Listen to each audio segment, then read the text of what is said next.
going on, everybody? Gunner here. Today is all about Mark Sedotti's Yak Hair Slammer. Check it out. Now, time out. Before we get into tying, this video intro is going to be long. Buckle down, okay? Because I'm gonna talk your ear off before we start tying this fly, because it's absolutely critical that you understand a few things about this. First, we're going to talk about fiber selection. Then we're going to talk about weighting flies. It's absolutely critical. Third, I'll talk about what makes my version different and what the goal was behind that. Then I have to show you guys how to make some of your own products, walk you through all the rigging, teach you how to hand blend some materials. Then we're finally going to tie this fly, because the fly doesn't actually take that long to tie, but it's got a ton of prep work. So let's dive into fiber selection. So this fly, if you simple it down to its basic form, it's basically a Bob Popovic's 3D fly, at least the technique that I'm going to use to demonstrate this. And understand with that 3D fly technique, you could tie a 3-inch 3D fly, or a 5-inch, or a 7-inch, or a 9-inch, or a 14-inch, or 16-inch, or however big you want to go. And so what enables you to make a pattern like this versus simply an EP fly is your fiber selection. And this is something I've been really kind of turned on to by Captain Ian Devlin. He talks about it a lot, but basically the smaller the pattern, the softer, the limper, the finer crinkle you want that synthetic to be. If you think about EP flies, you can tie a really nice looking EP fly at 3-5 inches, right? As that gets longer, those materials become a little bit too soft. They don't build enough bulk and they start to foul, right? So you move up into a slinky blend, a slinky based blend. Slinky is a synthetic product, quite a bit stiffer, a little bit more weight to it, builds bulk a little bit better. The stiffness allows it not to foul as much. You can get away with a 6, 7, 8, 9-inch pattern. When you step up into the big realm, you're truly, I'm trying to imitate adult herring, ciscos, whitefish, menhaden, bunker, right? Big profiled forage that trophy fish eat, like musky, striped bass, whatever you're going for, trophy lake trout, right? You move into yak hair, and yak hair has an unbelievable stiffness and crinkle and length that make it truly exceptional for tying big flies. Now yak hair, kind of hard to get. It was discontinued this year for trying to sourcing options, basically limitations on being able to source it and dye it and all that stuff. You can find really crazy premium yak from Ellis Ward, who runs Ahrex. And then you can also pick it up from Captain Ian Devlin, who I mentioned earlier. He has a page called Devlin Blends, and he blends the yak for you, which is going to save you quite a lot of time. So those two guys, Ellis Ward, Ian Devlin, are going to hook you up. All this is in the description so that you don't have to remember all this. Also, a link to Sedotti's original video. I highly recommend watching it. This video will be very different from that, and that's why you should watch both, because it'll give you some perspective. So we got that out of the way. I forgot the order that I told you we were going to do all this. Right, weighting flies. Into weighting flies.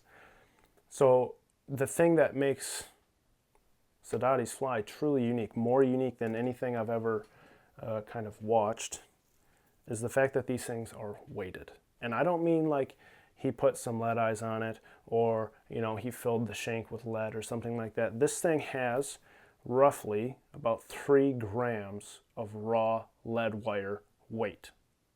3 grams. It's heavy. It's got, I think I use about 22 inches when I do mine. And I want to talk about something real quick, because this fly is long. That yak hair is very crinkly. This fly is 3 dimensions. It's not just a low profile little bucktail deceiver bullet. Like, look at this thing. It's almost 4 inches across. And it's at least 1 inch wide, and I could make it quite a bit wider if I stacked it that way, right? And it's 14 freaking inches long.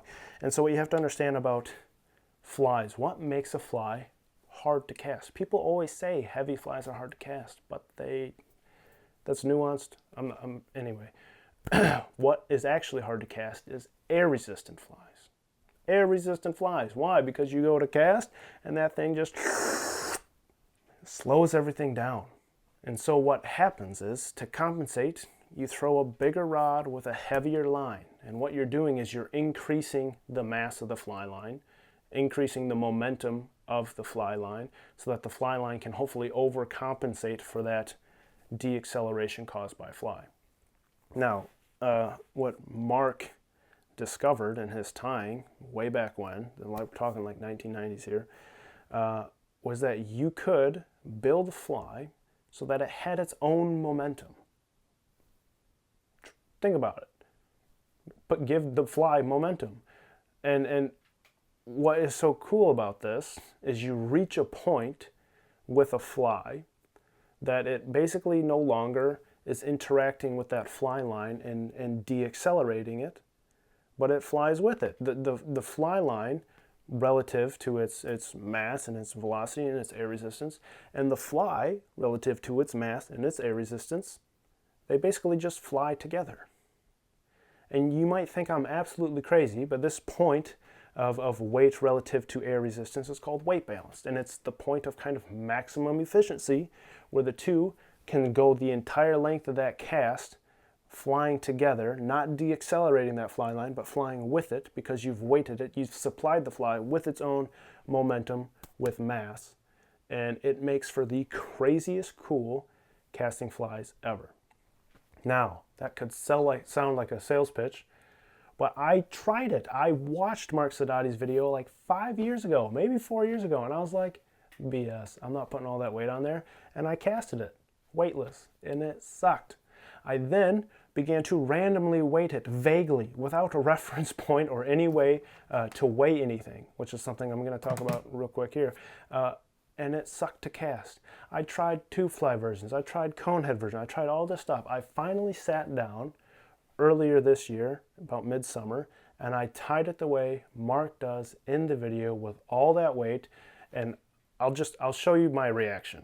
Just watch this.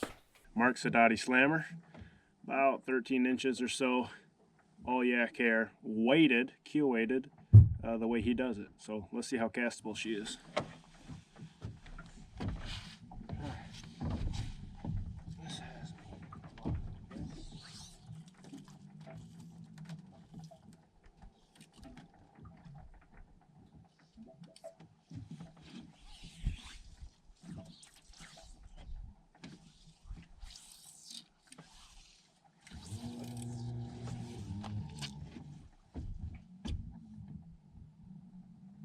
What?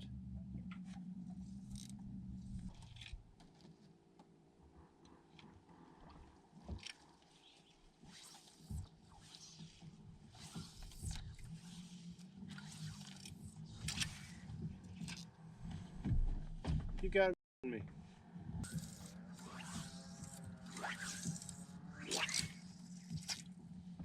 That's disgusting. That's ridiculous. Oh, that's crazy. I was dang near speechless.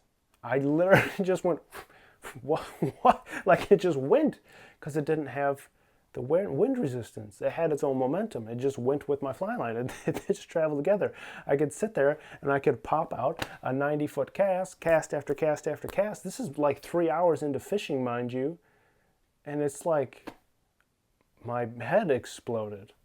It was crazy. And so what you have to understand that becomes very critical to this is that weight, the raw material weight of that fly, it's relative to your hook, right? Because here, this is the TP 610 and a 6/0. This is what I'm going to tie it on. It's kind of perfect for this, for my freshwater predators. That hook weighs 1.4 grams, 1.4. If you were to go into a saltwater fishery, this is an 8/0 blue water hook from Ahrex. 3.38, 3.4, right? This is 2 grams heavier. Do you know how much lead wire is in 2 grams? Check this out. This is what I'm going to use to fill up my hook shank. It's 14 inches of 030 lead wire. It weighs 1.94. This TP610 is 14 inches of 030 lighter than this 8/0. So your hook selections make a world of difference. Your hook selection, your stinger hook, your any sort of componentry, could even be like crimps, clasp, beads, lead eyes, whatever. Understand it all makes a difference. And so when you start changing the hook, changing the stinger hook, adding a rattle, these all make a difference. And what I'd highly recommend you do is pick up a gram scale so that when you tie this fly, hopefully the way I demo it or the way Sedotti demos it, and you cast it and you poop your pants a little bit, you can then weigh all that. How much lead did I use? How heavy was my hook? And you have now a reference point for a weight-balanced Sedotti slammer that you can then deviate from intentionally, not vaguely. So as we go through this, I'm going to more or less, I'll describe the inches of everything that I apply. I'll also tell you the raw weight so that you have that for reference for my version of this fly. Which brings me into the final point, what makes my version different? Of course, I kind of treat the material just a little bit different tying technique wise, and I put a different head on it so that it's really nice and clean and low friction. None of that is truly that different, but what I do differently is I have been trying for about 1.5 years now to get these to suspend because it's a lot of weight. And the problem with that weight is that they dip head first. And it's not that they dip fast. And understand that the original application for this fly in a saltwater fishery is to fish it fast. The whole point is to fish it fast. You might even have a floating line, so you need that weight to get it a foot or two under and then really get that thing moving with a fast single hand, two-hand retrieve, under the armpit type stuff, right? You want that thing moving quick, or in a big rip tide or a big jetty, something. It's that constant animation and retrieve. All that weight does not matter. But I am applying this in a still water e-sex fishing, and I want hang time. Boom! Absolutely get wrecked by a 40+ inch musky, right? So what I've done is I've developed a kind of a little foam technique. We're going to use a 5/8 of an inch diameter foam plug that I'm going to shape into 3 material dams that we are going to use to dam up the fibers and balance out the weight and raw weight of the hook and all the lead wire. It's not perfect, but it is as close as I can get to suspending nearly level with just a little bit of head dip. And when you fish it, it's actually pretty darn good. Testing it in the bathtub, it's like 90% what I want, not quite 100, it's about 90, but in a fishing situation, it's about as good as I have gotten, which is why I'm ready to share this pattern with you guys. So that is enough jibber jabber.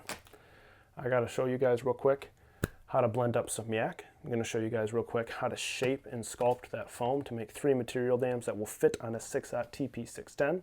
Then I have to show you guys all the rigging, the lead wire, the stinger hook rig, the size of my stinger hook, all that nonsense. Then we will finally tie a slammer. So this one's going to be a long one. Hope you guys try this because it'll change the way you tie big flies literally forever. Let's do it. So first off, it's a little bit premature, but first thing we got to do is rigging. So what I want to talk to you about, I'm using a 6/0 TP610, nice long shank. I'm going to give us room to get all of our material plugs on there, our foam material dams. It's going to give us a nice long shank to actually weight the fly with lead wire. Has a really nice long gap, which we are going to weight this hook gap. Sedotti does not do that. Sedotti builds something called a keel box, kind of in this rear section of hook. I'm basically going to take all of the lead from the keel box and put it literally on my drop-down bend so that the weight has a ton of leverage, but it also keeps this area round, which makes it simple to put my foam and slide my foam onto. It also helps keep the weight towards the back of the hook and not so much up towards the front. So the weight of that 6/0 TP610, 1.4 grams. All of this, by the way, will be recorded in the description again. Stinger hook, 4/0 Gamakatsu. You can come with a 3/0 or a 2/0, but the 4/0 is a really nice size. And we're going to connect that with a stiff wire, the weight of that hook helping to pull down the rear of that fly. And I will run that hook down. Doesn't quite seem intuitive. Typically, you want your hook points in different planes to maximize hookups. But the way I tend to trim these flies is they have less material on the belly, and this hook, stinger hook, is not properly rigged right here. I had an accident with this one, but I have less material on the bellies. The fibers are shorter, so I have less materials impeding that hook gap, and that makes for a stickier hook point. So that's why I run that hook down. That's going to run you 0.8 grams. I'm going to fill up my hook shank with about 14 inches of lead at 0.30 inch diameter. That is approximately 2 grams, it's 1.93. And then I'm going to take 8 inches of lead, and that is going to be my drop down keel on my bend. Those 8 inches are 1 gram, 1.03. So that's everything you need to do. I'm going to tie this whole fly with 0.2 millimeter, that's 8/1000ths of an inch, Vivus monofilament tying thread, and Zap-A-Gap and CA+. And the Zap-A-Gap and that monofilament thread will help plastic weld all of this for maximum durability. So I'm going to load up that shank with some serious thread here. I'm going to come in now with, I put the packaging away. For my articulation, not articulation, but my stinger hook wire, I'm going to come in with a nickel titanium. This is 65 pound. Understand that for e-sox fishing, this rear hook is basically going to be your primary hook, especially on those kind of mid-body eats. So go big, go 65, go 70, go 80, however big you can get some wire. And I like that not too kinky, because it does not kink. It's got a little bit of stretch to it, so it helps absorb some of that shock. As long as you don't basically damage or over kink the wire here, when you seat this, it'll last a good, long, proper time. Give me a sec. Just want that seated nice. And again, I'm going to run that hook down. Now, I'm going to use, that's going to be back quite a ways, like 4 inches at least. And I'm going to thread that through my hook eye here. And I'm going to let that wire come back basically as long as I can, the full length of the hook, to increase the diameter of that hook shank so that my lead wire fills it up really quite nicely. It's going to be slightly irritating to deal with, but it is what it is. Now this works very well for me, going through the hook eye, obviously, so it can't get pulled out. But understand that my leader build, when I fish for e-sox, allows me to do this, because I typically run single strand steel, just single strand steel, which is very low profile, that I knot to each individual fly.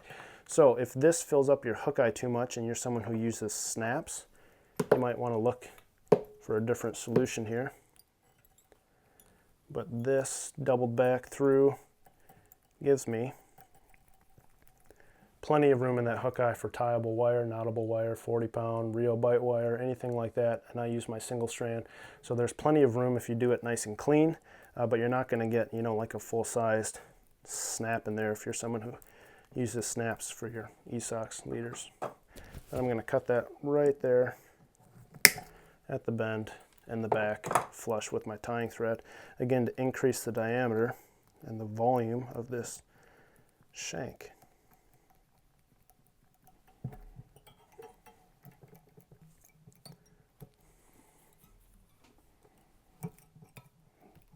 So I'm just going to double half hitch. Got my 4/0 trailer on there. I'm going to come in with my CA+, and I'm going to load that up. Now as that is still tacky, drying, and really make sure that that back bend is secured, I'm going to come in with that 14 inches of 030 lead wire. And before we get too crazy, I'm going to put a piece of foam on this. That thing's a nightmare right there to deal with. Anyway, 14 inches. This is the long one. I'm going to start that right here in the back and just hand over hand that.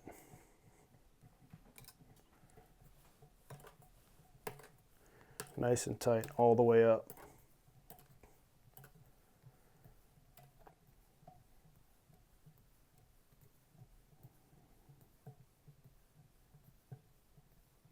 And again, I'm trying to keep the weight towards the rear, because personally, I want the nose of this hook to suspend as level as possible.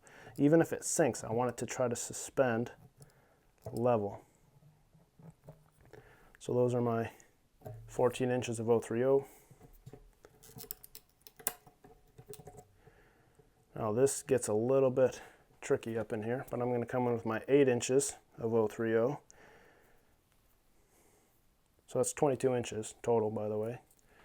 Come in and just grab this with some hackle pliers real quick.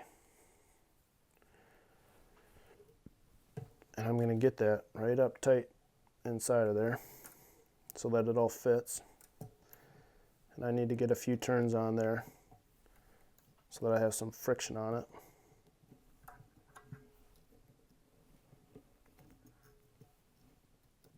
I'm telling you right now, this is the craziest, most rig-heavy fly I tie. And yet it is so worth every moment of this, the moment you tie this thing on and see it in the water. So again, this is keeping the weight in the rear. And as you move down that gap, you increase the leverage with every increasing turn. I'm going to double it over right here at the bottom, which is going to be the point of most leverage. It's going to have the most leverage that far down. And it's also going to be the thickest, heaviest part.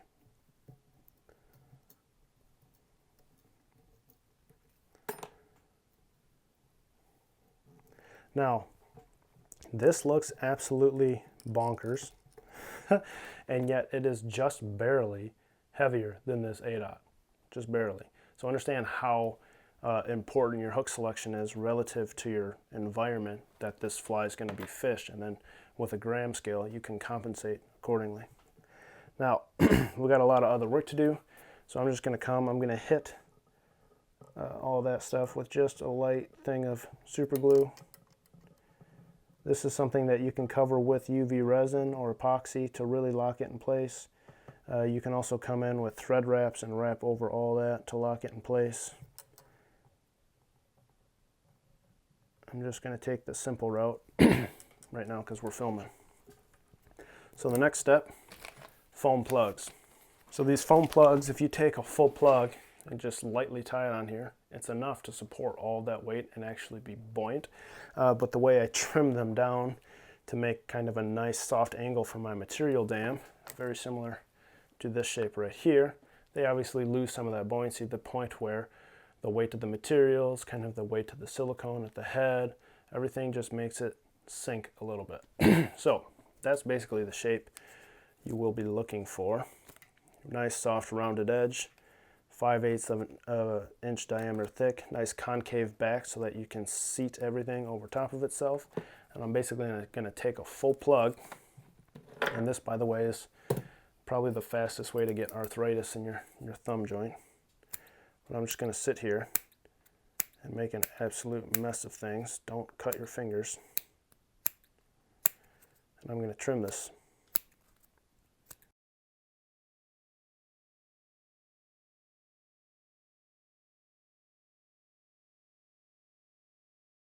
So once you get that nice rounded soft edge, come in with a razor blade.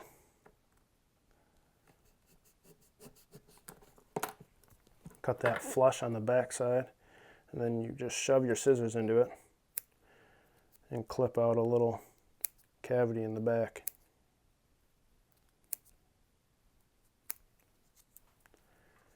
And it doesn't have to be perfect or super deep or anything, it just has to be more or less symmetrical. It's the only thing you're looking for. Now I'll show you how to do the full first one, and then I'll do the other two nice and quick for you. Then you're just going to heat up a bodkin.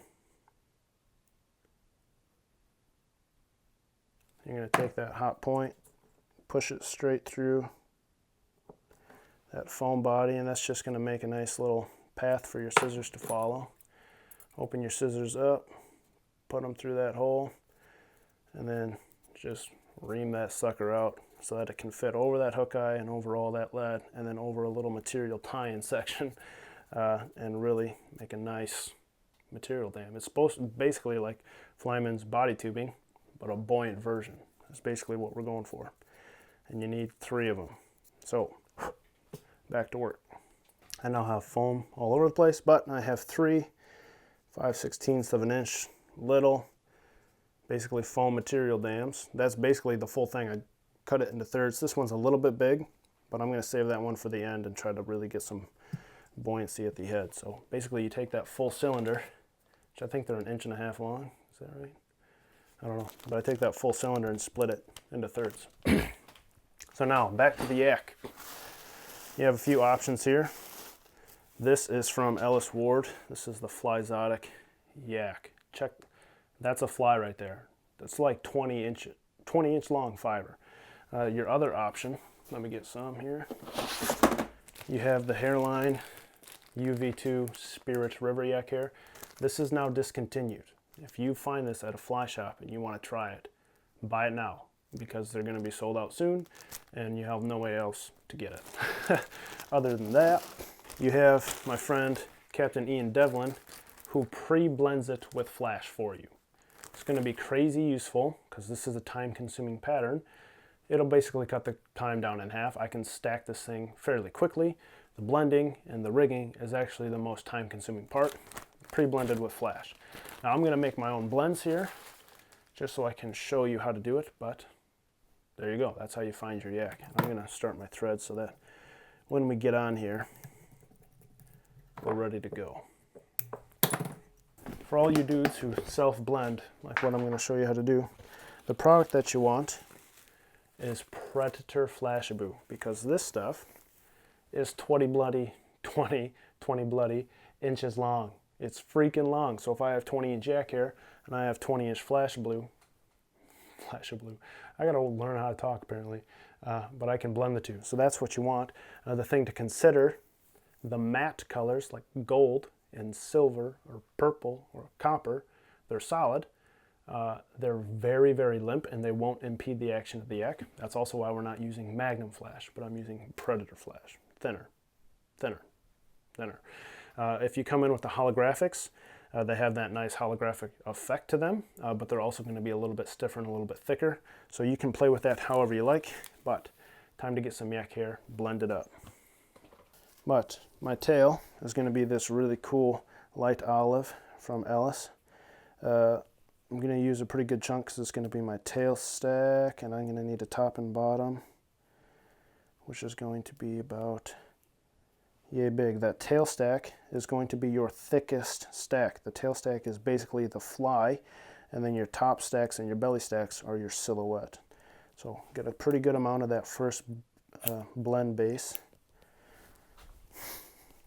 And I'm going to leave that, about 13 inches or so, because I like a big fly. Then I'm going to come in and sculpt a white belly. I'm going to need 2 white belly stacks. They're going to be pretty thin, and then 1 on the sides. So a little bit lighter than what I just did with the light olive here. Same length. And then I'm going to come in with this really sick sucker color that he has. I don't know what it's called, but I'm going to need 2 stacks for the back, which is going to be about yay thick.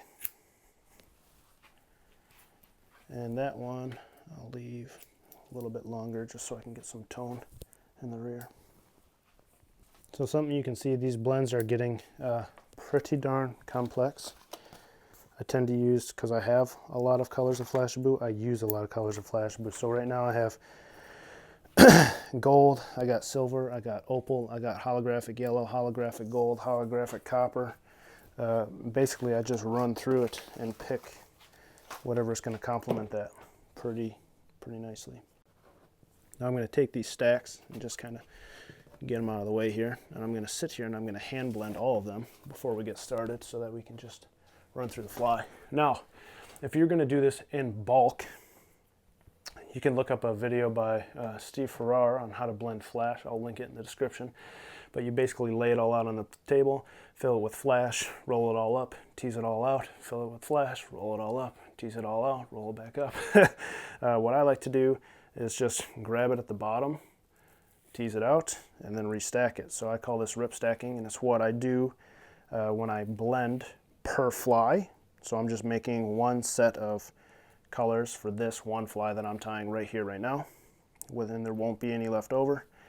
And I tend to tie like that a lot because I like to do each one a little different and unique and in the moment, and that's why I take the long way sometimes. It's just more, I don't know, it helps the creative process, I suppose. So I'm going to take my light olive blend here, and I'm going to get it so that 60% of the fibers are going to be on top of the hook, 40% on the bottom of the hook, so your relative density. This is basically your fly. The rest of this is silhouette. And kind of like this end for my tail. I like it when the Flashabou sticks out of the yak just a little bit. So I'm going to basically get the full length of my fly right here, and I'll tie that in about as long as I possibly can, which would be about 13, maybe 14 inches. This is just a simple high tie, so I'm going to lock that right on top with my thread. I'm going to walk that back and make a fat little base right there. And the one thing that I do different than Sedotti is I tie in every single material twice and lock it like that with a nice bullet tie. He tends to just tie it in and cut it off, but I tie everything in twice so that it ain't going anywhere no matter what happens with an e-socks. Now, my bottom stack, I'm not going to tie it in as long as I can. I'm basically going to hold it up and get some taper to it. So it's going to be a little bit shorter on your overall length. When you come up and catch this, keep it right on the bottom there. You can see all my fibers are on this side of the hook, but my material's dead center. So don't worry about that. Let's just make sure it's in the right spot. Fold that back nice and hard, get a clean bullet catch. Again, it's all on my side of the hook. Now I can hold these both up, have that hook point, split them 50-50 so they're in the right spot.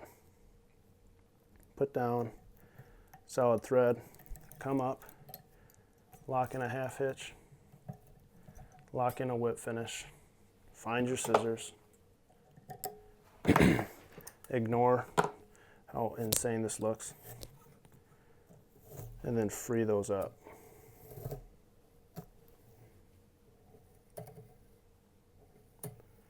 Anyway, so I'm going to lock that in. I'm going to hit all of that mono with some CA+. Make sure I have a good little foundation there.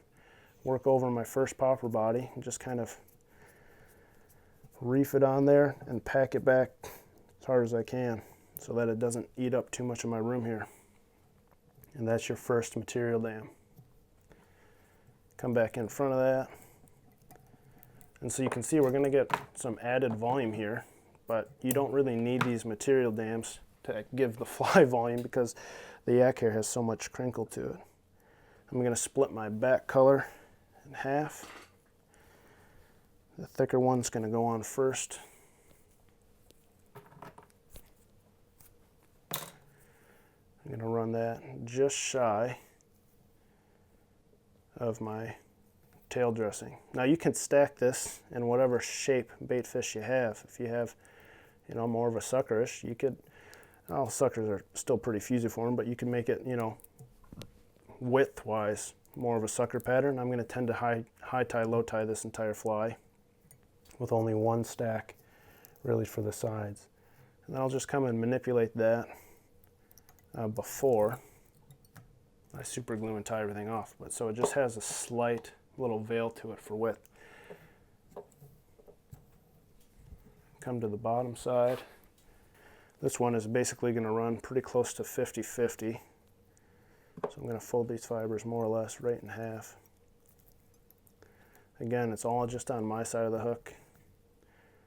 Reef that back, and then now you can kind of pull them up, get them even, split that hook point, give a little bit of fanning to them, and then lock in that material. Come in again, half hitch, caught some Flashabou in there, fixed my whip finish. That was chaos. Try that again.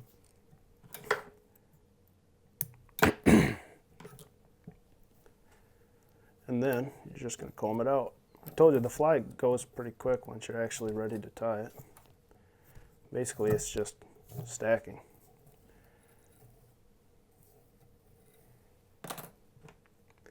Come in and super glue all that again.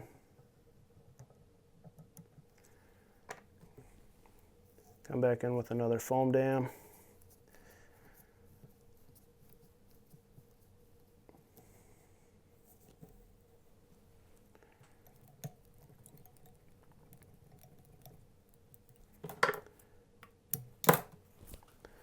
Now I got my last wing here. This one's finally going to get to be about 50-50. Build some height to the fly there.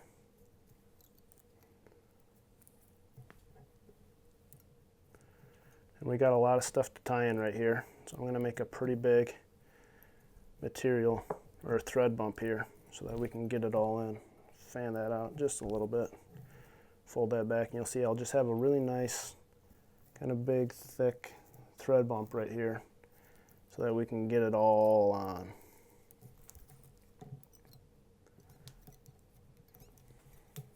I'm kind of trying to tie quick because I know this video is going to be forever long. Now when I come in with this last section of white, I'm basically going to split that in half. I'm going to cut this thick section in half, re-taper that. This is going to be my belly stack. And get some long taper to it, that's okay. So we'll tie that in long short, so like 60-40-ish. Really get that on there. And now that we're not so close to the hook point, it can just go right dead center over the hook point. Catch that. So we're going to build a really big, ugly thread bump here with a really nice tall, steep belly to it. And we're going to be able to control that belly because we have all that lead on that bend. That's not going to be a problem whatsoever. Now I'm going to build out 3 dimensions here. So I tend to cut this last stack like so, just a little bit of taper. So I'm going to get some length that's going to veil and cover all of that.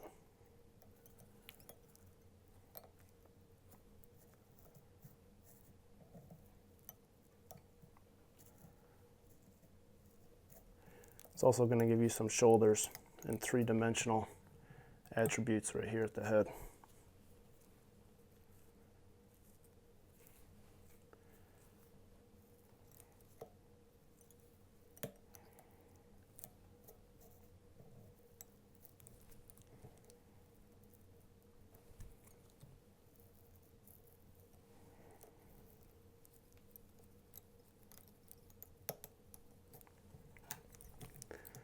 My stringer hook is just getting wrenched, man.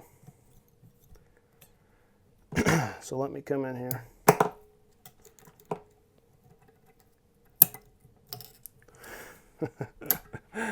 I love it. I don't think I've ever tried to tie this thing so fast. It's been 8 minutes and 40 seconds. Hit all that with some good glue. Take the biggest popper you got. Reef it on there. Let me show you guys what we have here so that you don't think I'm out of my mind here.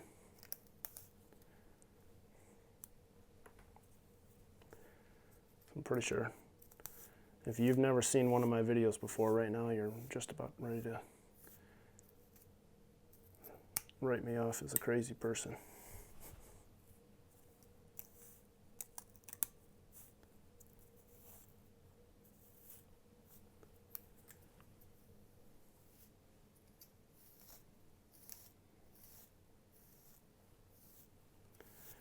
So you can see we stacked 3-dimensional shoulders into it. It's not super narrow with those 2 little white stacks and veiling the back. We have a ridiculous amount of height. It's easily 4 inches across. And then we have all that length with the primary fly being that kind of pale lime green that's untrimmed coming straight back down out of the center. Like, that's sick. It came out pretty darn good, and I have a perfect hook. My stinger hook, I'm going to admit, is a little bit long. I wish it was kind of like right up in here. It's about 1 inch farther back than I'd like. Now what I'm going to do, before we finish this guy off, I'm going to trim up that tail a little bit. I'm going to come under here and sculpt that belly up.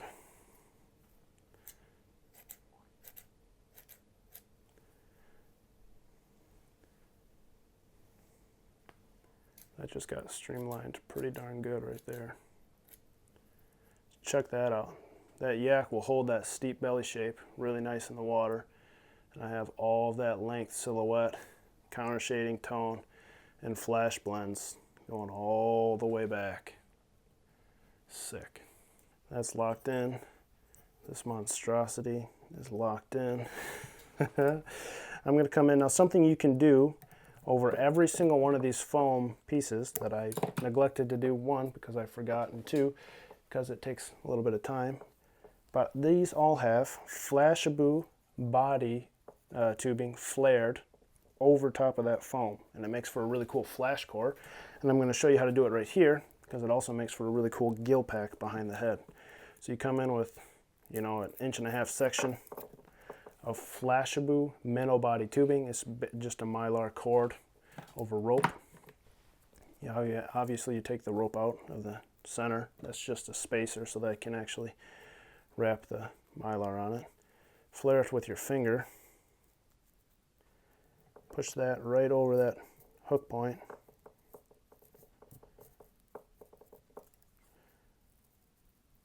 And then lock that in. And so the previous two, I've done that over every single one. So you get 3 of those bad boys at the core of that fly.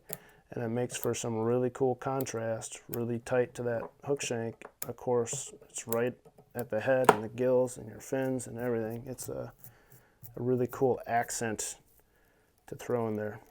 Not, you know, critical, but fun and actually pretty easy. I wish I would have done it for the whole thing. Anyway, the head is simple, strung fuzz with a silicone top coat. The silicone is not crucial, but if you do it correctly, it will trap an additional pocket of air against the head and this piece of foam. Additionally, it does add a little bit of weight. The primary goal with it is it reduces a lot of the head friction, just so the fly is a little bit more slippery in the water, because this has a lot of friction. And with all that weight, a slippery head will get a much better profile turn because it doesn't stop as fast. So I got to get some strung fuzz. We're going to do dark brown over white, blend it with some wing and flash, some custard colors of wing and flash for complexity, and I'll show you how to stack that. I'm going to do dark brown over cream. I've been using the cream a lot lately, so it's right on top. Keep it easy.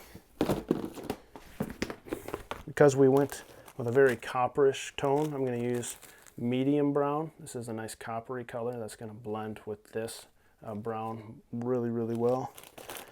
And then for the belly, I'll just do a nice pearly opal cheek coming in with the pearl. So for your strung fuzz, I do all my heads more or less the same if you've seen my videos. In this size category, I'm going to cut it off that hank, rip it down at its full length, tease it out a little bit there.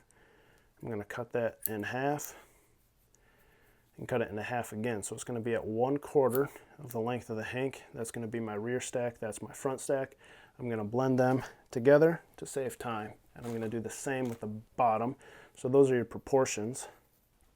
All right, so I'm going to come in with my strung fuzz. I'm going to leave it nice and long over the back to help bridge the gap from that foam. I'm going to stack it basically just right on top. 2 or 3 turns to control it. Get to the underside.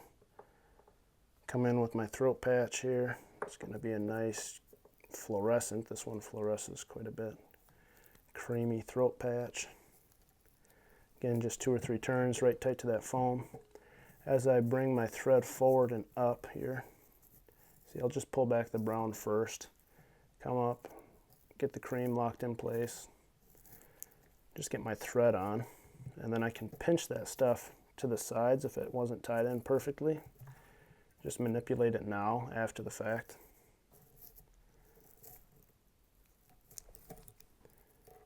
Get right tight to that strung fuzz and half hitch. Very lightly comb that out. And what you're going to do is you're going to set this back with some Zap-A-Gap. So you just coat the fibers right at the base there. And all you're doing is setting the angle of the base. You don't need to use a ridiculous amount. You're not trying to like glue the head.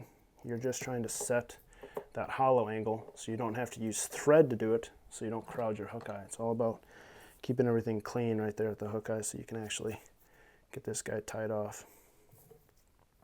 Another stack closer to 50-50 for a little bit of bulk.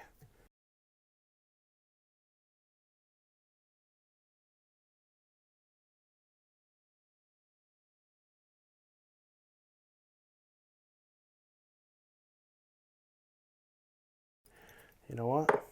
Because this is probably going to happen to you guys. You need to understand that this happens to me. Obviously, crowding your hook eye is not a fun thing to do. There's my strung fuzz. I got a thread turn that fell off there. I'm going to save most of that. Not a big deal. Roll up here. It's the first time I've ever broken my thread there. Again, those are some pretty unique circumstances though. Comb that out. It's a good thing we super glued that. You can see I'm not dealing with a lot of room here, but I'm dealing with a lot of material. Restarted my thread, wrap that back. I'm going to pinch this in the same spot that I pinched it before. I'm going to pinch that way back there. I'm going to focus simply on catching it, and I'll distribute it later. Kind of move it around manually after everything's tied in. I can use my finger to help really seat that farther back.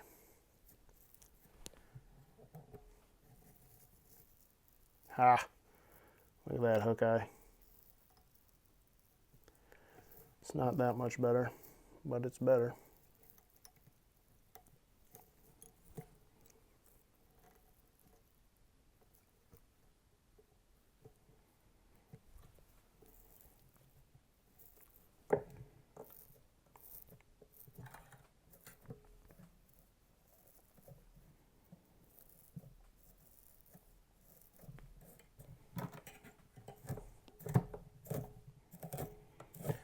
Remember when I said that last one was the thickest and the longest? I was trying to save the buoyancy for the head. I think it might have bit me in the butt there. Could have used with just a hair more room right there at the hook eye.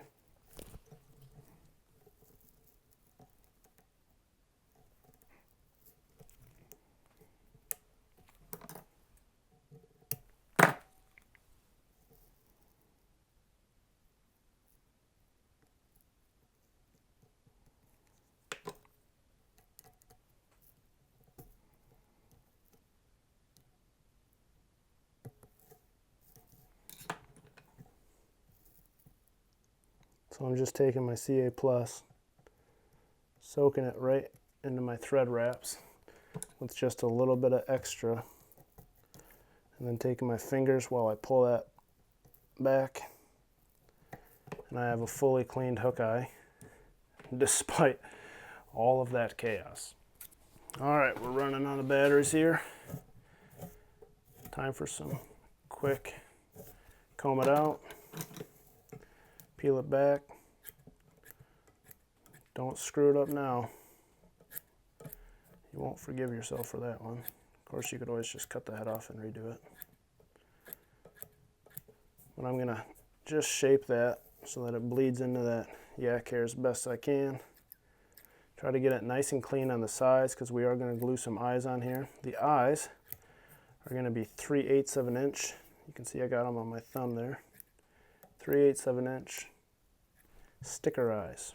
And again, the goal with this fly is to keep the weight of the head as light as possible. A sticker eye weighs way less than a dome eye because that epoxy dome adds quite a bit of weight to that fly.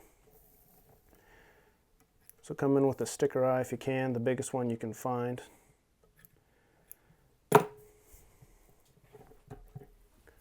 Let's show you guys what we have here before I put those eyes on. How sweet is that? Come back in, lightly lock that in place. Make that nice and flat on the sides. symmetrical on the head. It's very three-dimensional.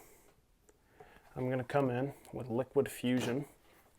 I'm going to come in with a pretty big drop, about the size of the pupil of my eye. I'm going to put the eye back a ways, which is all right because this is a two-step head. Step one is get the eyes in place, let them set up. It takes a while because that's a lot of glue. It might take an hour or two. But come in with your sticker eye, put it right on top of that big dab of glue that's set back from the head so that it's in a realistic position for this size fly. And we're going to let that glue set up. Could come back in an hour, might come back in 2 hours, might come back in whenever I come back. And I want that, there's the stinger hook. And I'm going to let that glue set up 100%.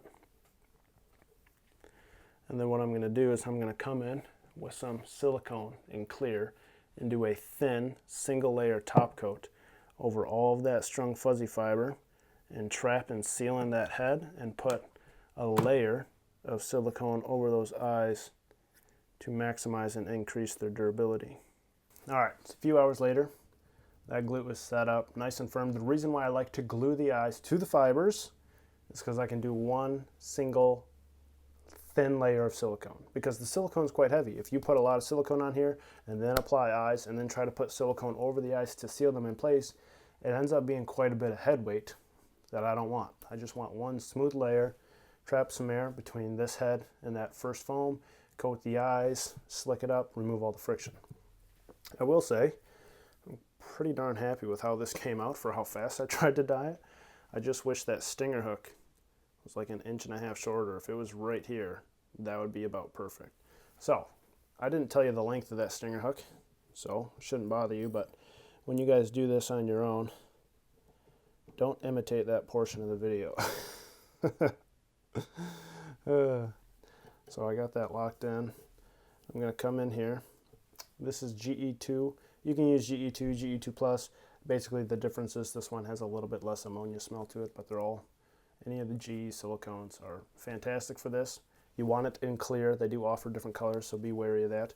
You don't need a wetting agent really, because we're just going to do one layer and really just smash it into the head. Let me see if that's 100% true, because sometimes you get in the moment and you got to react on the fly. But I'm just going to take some silicone here and just put it on your finger, just like that. And I'm just going to wipe that over that head material, over that strung fuzzy fiber. And of course, you're going to get it all over your hook eye, which you'll clean out at the end. You can keep it a little bit thicker over the eyes. If you need to walk your bike vise backwards because your stinger rig is getting in the way there. This is something you could apply in your hand if you don't have a rotary vise. It's not really a big deal because it's super viscous. It's not like running all over the place or drippy or gooey or anything like that.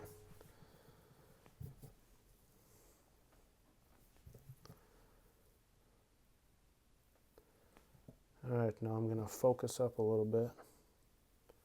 You see, I just kind of rub it off my finger. I just use the fibers to wipe it basically off of my finger. Impregnating those, making sure that it's really sealed up right at the hook eye.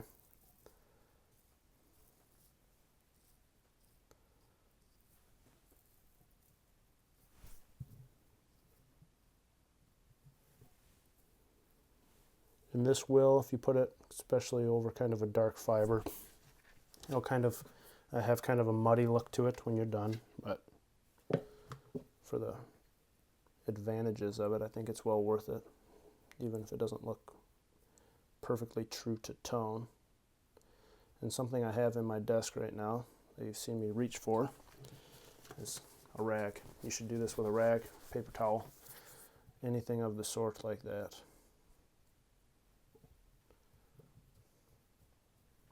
Basically, that's that. Now just come in with your bodkin. Make sure that hook eye is nice and clear. Looks like I got a row of vices behind me. And usually I'll drape it in one of those. But for right here, right now, I'll just put that guy right there. Now that silicone, it needs about 24 hours to properly set up. It'll be kind of firm and rock solid, and you can do stuff with it in 3, but you don't want it to see water for 24 hours. So that's why, you know, the whole fly start to finish is quite a build, from shaping the foam, blending the custom yak, actually doing the rigging and getting everything set up, then tying the fly, then letting the eyes set up, then coming in with your silicone and then letting your silicone set up. But it is the slickest, best casting, large profile fly I've ever fished in my life. And the thing that's really cool about that, and what I noticed, flies that cast easily, they keep you in the game. Not that, well, they keep you focused. You don't get frustrated, you don't get flustered. When you can poke out 80, 90 foot casts back to back to back to back, it's exciting to fish, especially in still water. I know 90 feet sounds like a big number, and you always hear the argument that you don't need to cast far to catch fish, but I'm telling you, the moment you step onto a lake, if you can only cast 30 feet, it feels like you're fishing at your feet. Like, a river's different because you can read the water and you can stalk the fish and set up on the spot perfectly and get one nice clean short 15-foot cast in there and pop a monster.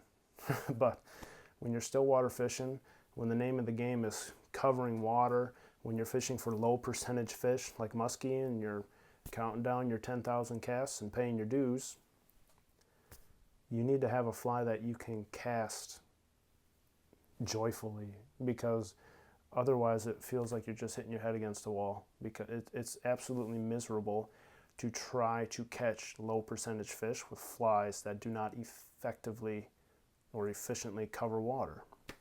So this is kind of my go-to thing that I'm super excited about for 2021, because I finally got it all dialed in the way I want. I know that's quite a build. What I'm going to do here at the end is I'm going to put this guy in the swim tank. I'm not going to run the tank because the fly's too big. You won't be able to see anything, but I just want you to see how nearly balanced it is. It's not perfect. It does drop slightly head first, but that 5/8 of an inch foam triple plug body material dam is pretty sick. So get this 13-inch Mark Sedotti suspending slammer in the tank, and as always, thanks for watching.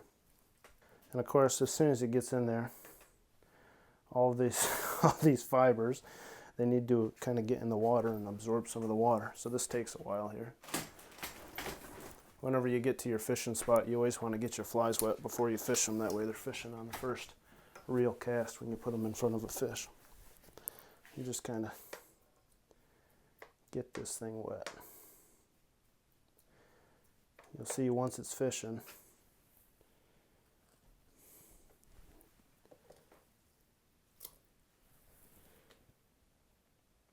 that ain't bad. You see what I'm saying? That's sick. Look at that.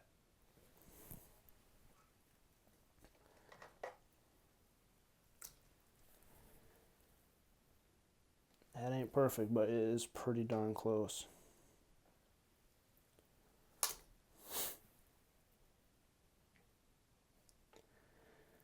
That right there is a Mark Sedotti suspending slammer.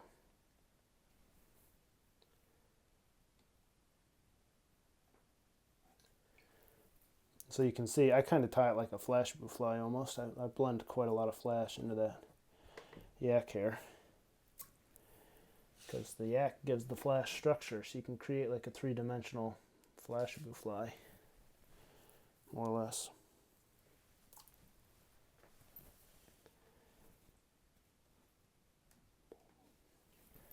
I wish my tank was about 10 times this size. And I could actually strip a fly. But thanks for watching, guys. Hope you dig it. Hope you stayed to the end. Hope you tie one up, because it will blow your mind.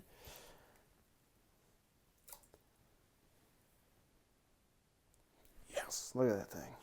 All right, see ya.